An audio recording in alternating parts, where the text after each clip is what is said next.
I have an ice cream sandwich and a cup of tea. Let's get into this draft analysis.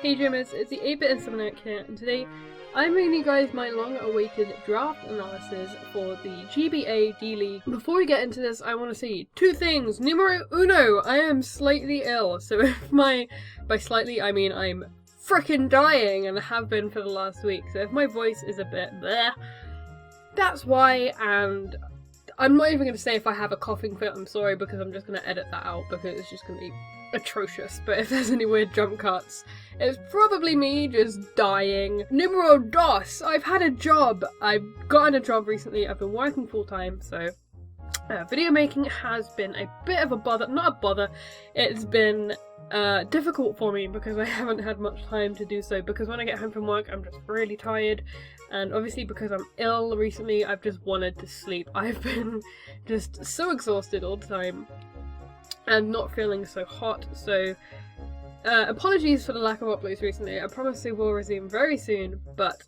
anyway, without further ado, let's get into this D-League draft analysis. For those of you who are not aware, I am indeed one of the contestants in the GBA. Before we get into my analysis, I do want to go over the rules, the draft rules, for any of you that are unaware on the guidelines that we were given. So first of all, each team will have 11 members, no exceptions, so nothing below or above that number. It has to be 11 regardless. You have a point system, so you have to have 1 Mega, 1 OU pick, 1 BL pick, 2 UU picks, 1 RU and 1 NU, and then at the end of that you have 4 free picks. You can have these 4 picks at any given time, but you have a point system. Each tier has a certain amount of points associated with them, which will be up on the screen now. And depending on what Mega you draft, you will be given points added to that. If you draft an OU Mega, you will not receive any extra points, but if you draft something below that, you will be given either 20, 40 or 80, depending on which tier they are in, I believe. So this basically restricts the amount of OU or BL mons you can have on your squad. So you can't have a really broken team, and you have to really capitalize on those points and really budget your system, basically, if you want a strong team. Some Megas are banned that are Mega Metagross, obviously Mawile, because it was, although it's not banned in other leagues, which is just silly. And the Mega Latias are banned, as well as all the other Ubermons. I'm not saying that Mega Latias Ubers, but you get me. My head is all over the place, so if I ramble in this video, feel free to punch me in the face. Just punch a monitor, it'll be fine. There'll be no repercussions. I don't see a problem with that. Okay, let's calm down. So we were second in the draft order. There was 8 of us, and it goes around in a snake format. So whilst I'm second on the first round, I will be 7th on the second round going, which was kind of good, because it means you can get what you want first time round, and then you can kind of almost guarantee yourself a synergetic pair that would go well together. So something like Chansey and Mega Sableye, which is what Dan got. That's just an example. You can get 2 things at the same time that go really well together, which is really good for me. So being second in the draft order was such a great advantage from the get-go. What I wanted to get in this draft, before we get into it, I wanted certain things on my team. I wanted reliable hazard control, because that is something that is definitely overlooked in the format. Like, most people jump in and draft threats first without thinking about hazard control or hazard setters, and I really wanted a reliable defogger as well as an offensive threat off the get-go. Although I did want my defogger to be a bit more bulky. Originally I did want Mew, but that got taken literally first round, first pick, which is not surprising at all because Mew is excellent in this format. Literally the definition of versatility. You cannot prepare for it. Impossible to prepare for, so I decided to go with Latias instead. Now what Latias offers for me is 1, a bulky defogger, and 2, a healing wish user right off the get-go. I really wanted a healing wish user because it is just phenomenal to have that on your team so early on and guaranteed to get something in that otherwise would die to entry hazards, etc, etc. It's really good to have in this format, and 110 base speed and 110 special attack is really good. I really wanted a kind of speedy defogger that can also be bulky, and the Calm Mind Latias variant is such a threat. Not only does it get recover and Calm Mind, it gives me access to speed control, obviously Thunder Wave, and it also gives me a phaser. So Latias can do a hell of a lot of different roles, which is also something I wanted on my team. I wanted mons that could do different roles, and Latias can certainly do that. It's a very versatile mon. It can even set up Dragon Dances and go physical if I really wanted it to. You know, if the calcs were, you know, sufficient for the week. It's definitely a possibility, and I wouldn't put it past myself to run physical Latias 1 week. But anyway, that's enough rambling about my first pick. What I wanted to have in my draft pick was a Latias core, a Dragon Fairy Steel core, and then a Fire Water Grass core. So we already have 1/3 of our core, essentially. So now we've got to wait a while before we can pick again. There's like 14 more picks before we can get our next one. And what you've really got to think about when you're drafting is like what you want. You've got to prioritize certain roles after another. Next up, what I wanted to draft after my bulky defogger was a fast offensive threat, and because I wanted versatility, I wanted it to go both ways, as in special or physical attacker. And I thought, what better mon that can fulfill this role other than Infernape? Infernape is a fantastic offensive threat in this format because you cannot properly prepare for it, because it can go mixed, it can fulfill so many different roles. It gives you a fast taunt user and a stealth rocker. Sash lead Infernape is really good. I know Hank Tapigi is a huge fan of it. He really likes his Sash lead Infernape. Infernape just has so much coverage as well as access to priority and setup moves. The amount of checklists Infernape had was just insane. It's over base 100 in speed and attack and special attack. It's 104 base attack and special attack, I do believe, off the top of my head. I don't have the stats in front of me because I'm unorganized and stupid, but Infernape can hit like a truck if you let it, basically, and with access to U-turn and access to setup moves, it can be a huge problem if you don't prepare for it right. Originally I did want Victini because that thing also hits like a truck, but I didn't want two things weak to knock off or easy to pursuit trap right off the get-go, so I decided to draft Infernape instead, which is neutral to rocks, by the way. I don't want anything weak to rocks on my team if I can. That would be really nice. Hazards are definitely something I worry about. Anyway, that's enough rambling about my second pick, Infernape. Let's move on to the third, and I want to get a fairy. Fairies go very fast in this format, and if you don't draft them at the right time, you are left with the not so great ones. I learned that the hard way in the PPL, and I didn't want to learn that again. So I decided to draft Florges, as Clefable was taken. That was drafted first round, which also does not surprise me. It's a great fairy, arguably the best, other than Mega Gardevoir. But yes, I drafted Florges because it gives me a reliable Wish Passer, as well as a Calm Mind offensive threat if I so choose.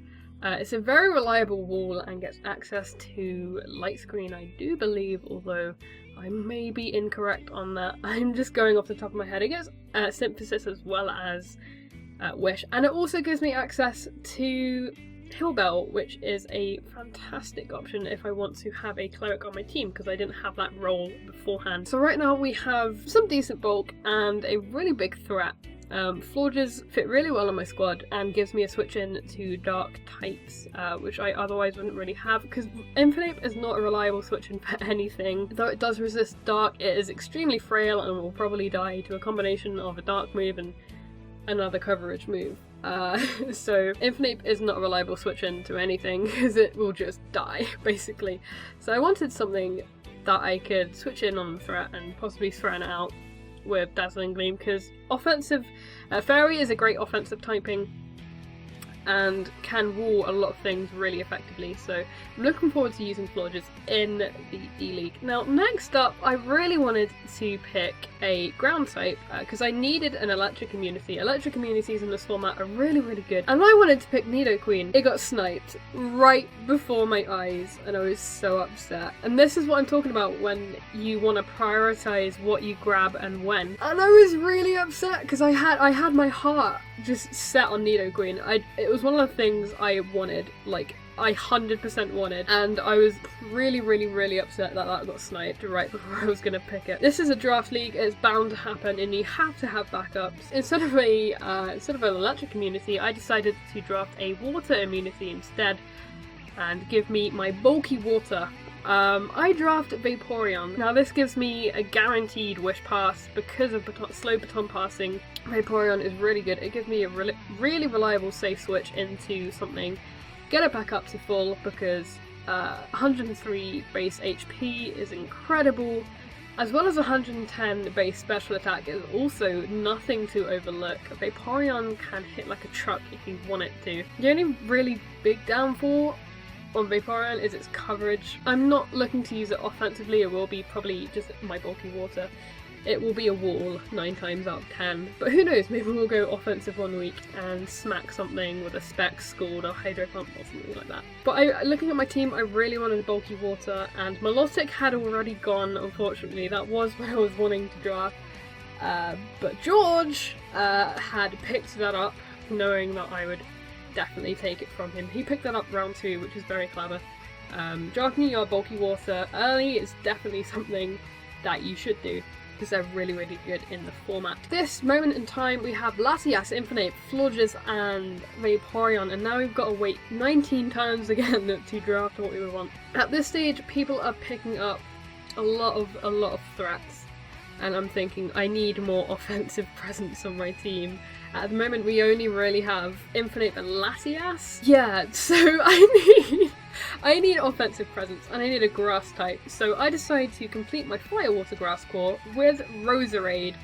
It's a great offensive typing, it's pretty fast, and Technician Hidden Power is extremely valuable in this format, especially when there are a lot of quad weaknesses running around on opposing teams. It also gets aromatherapy and can be used as a special defensive wall. I really want versatility on each mon I draft. I want it to be able to perform, you know, more than one role really well. Roserade not only gives me something to switch into sleep powders, it also sucks up T-spikes and gives me a fighting resistance, another fighting resistance, and a fairy resistance, which is really good. It also gives me options to 1, sleep powder, and 2, hazard stack. Hazard stacking in this format is really good, especially if you can get yourself a spin blocker and maybe a defiant or competitive user. That was my plan. I wanted to draft Milotic to kind of pressure the opponent not to go for defog, but like I said, it did get sniped from me. Leaf Storm just hits like a trucks. It hits like a trucks. Yep, I'm all over the place. You can even run Swords Dance, Technician, Bullet Seed if you really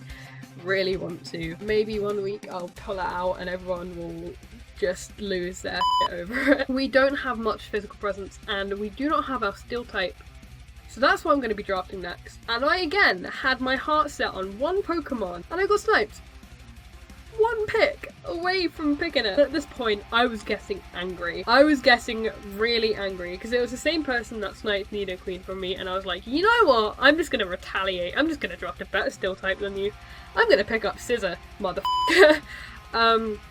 Scizor lasted to round 6, which is absolutely insane. It's one of the top 10 Pokemon in the format, in my opinion. Cannot believe it lasted this long. Originally, this was not my plan, and because I drafted Scizor, it means I cannot draft another OU-mon from my free picks, unless I draft an RU Mega, which is not something I wanted to do. So I realised at this point I've kind of made a mistake, but I kind of haven't. I've kind of made an expensive, reckless decision, but I don't regret it because Scizor is a huge physical threat that I really needed to get on my team whilst completing my Dragon Fairy Steel Core, and it offers a lot of roles on a team. You can run it defensively, you can run it as a pivot, you can just run it banded and just completely destroy lives. Scizor behind screens is a huge threat as well. It gets really good coverage as well as access again to the Technician ability.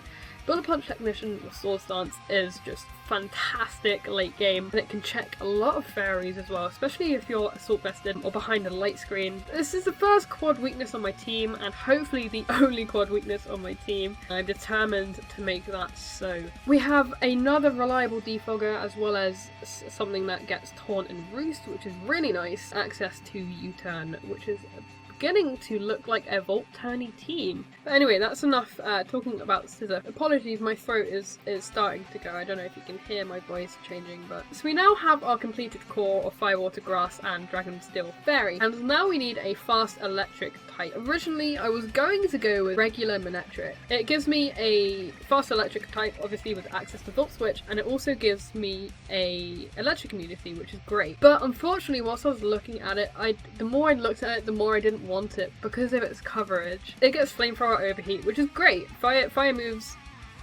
on an electric type is good. And then you have Volt Switch or Thunderbolt and Hidden Power Ice and Signal Beam. That's about as much coverage Manectric can really get. And I thought I want more coverage on my electric type threat. Again, I draft another water immunity rather than electric immunity. And I draft Heliolisk, 109 in both base, special attack and speed off the top of my head. It's a really decent Scarfat and an excellent Life Orb user. Again, it gives me a water immunity, however it does get dry skin, so I need to look out for those ice or fire type. I was going to say fairy. Ice or fire type moves are kind of dangerous for Heliolisk to switch in, so that's something to bear in mind. But the phenomenal amount of Heliolisk's coverage is so good. Like, Grass Knot Surf, Focus Blast, then you have like Dark Pulse, Dragon Pulse if you want to run non-stab dragon coverage because you're real.